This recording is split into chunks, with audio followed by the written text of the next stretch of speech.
दिल्ली की सीएम आतिशी ने दिल्ली श्रमिकों के लिए बहुत बड़ा ऐलान किया है। उन्होंने अलग अलग श्रेणियों में श्रमिकों के लिए न्यूनतम वेतन में बढ़ोतरी की घोषणा की है।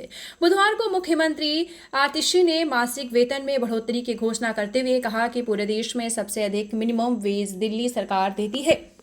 दिल्ली सीएम के आदेश के अनुसार अब अनस्किल्ड के लिए न्यूनतम वेतन 18,066 रुपए, सेमी स्किल्ड के लिए 19,029 रुपए और स्किल्ड श्रमिकों के लिए 21,917 रुपए होगा।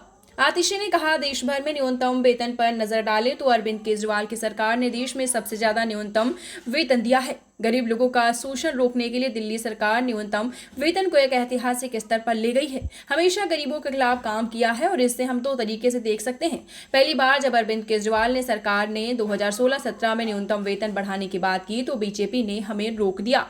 इसके बाद दिल्ली सरकार न्यूनतम वेतन बढ़ाने के लिए कोर्ट से आदेश लेकर आई। भाजपा ने इस साल पूर्व विरोध किया, लेकिन अरविंद केजरीवाल की सरकार ने लड़ाई लड़ी और दिल्ली के आम लोगों के हित में फैसला लेकर आए। अगर आप भाजपा शासन राज्यों पर नजर डालें तो वहां न्यूनतम वेतन शायद दिल्ली की तुलना में आधा है।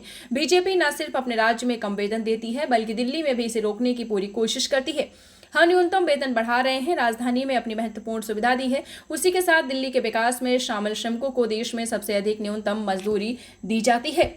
आपको बताते चलें, भाजपा और लोग के विरोध में केजरीवाल की सरकार ने यह काम किया।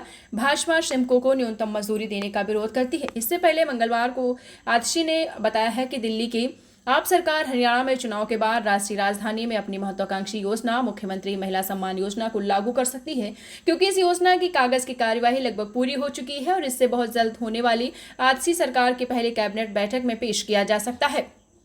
तो आपको बताते चलें, आतिशी सरकार की पहली कैबिनेट में इसे पेश किया जाने की संभावना है। उन्होंने कहा कि योजना का प्रस्ताव कानून और राजस्व समेत संबंधित विभागों को उनकी टिप्पणियों के लिए भेजा जाना है, जिसके बाद उसे कैबिनेट की मंजूरी के लिए भेजा जाएगा। इस योजना को कैबिनेट की मंजूरी मिलने के बाद योजना को दिल्ली के उपराज्यपाल के पास मंजूरी के लिए भेजा जाएगा।